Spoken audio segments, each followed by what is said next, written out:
Time for the faith walk of the day. So I was scrolling Instagram and I was going past a friend's page. Her name is Jackie Hill Perry, and she was saying, check on your strong friend. We all have heard that.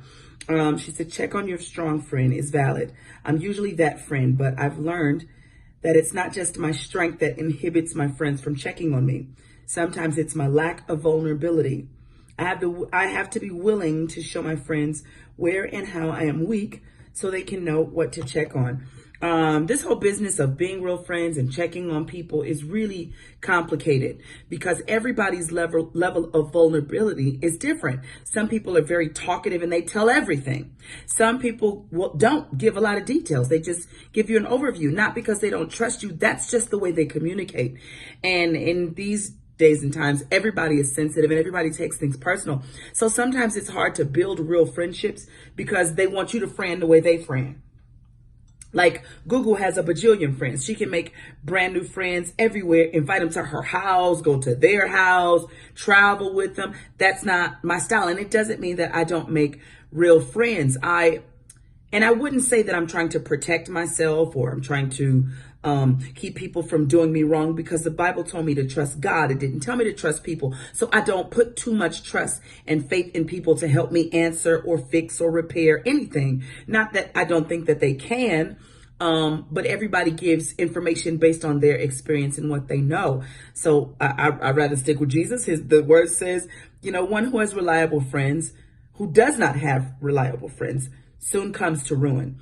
But there is a friend who sticks closer than a brother. And that's Jesus. And I know people have a hard time with saying Jesus is my friend because you can't go on a vacation with Jesus. You can't do a sleepover with Jesus. But you can actually spend time in his presence. And what you can do in his presence is make sure that there are no barriers in your heart that deal with trust. Make sure that there are no barriers and blockages in your heart that tell me, well, this is the reason I can't get too close because they may do such and such. That's fear. This is why I don't do that, because people are so ...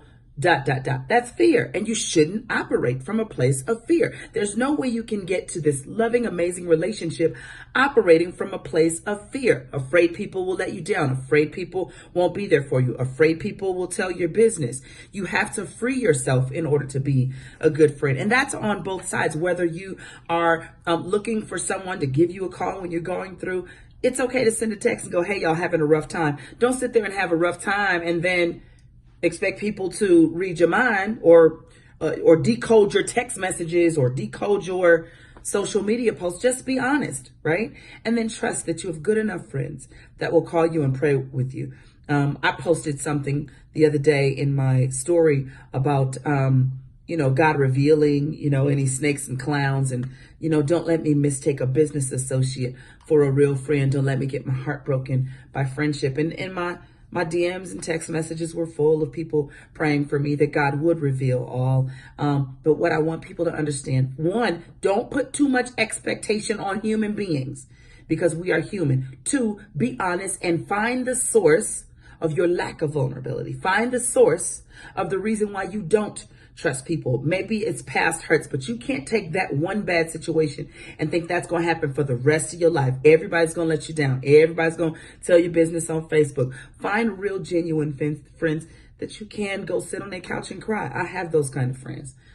I have those kind of friends where I can tell them when I'm nervous or, when I'm having LSC, low self-esteem, and they build me up and they strengthen me. And I don't have to worry about them going other places. Everybody needs somebody that they can be vulnerable with, or else the enemy will tell you you're all by yourself. You don't have anybody.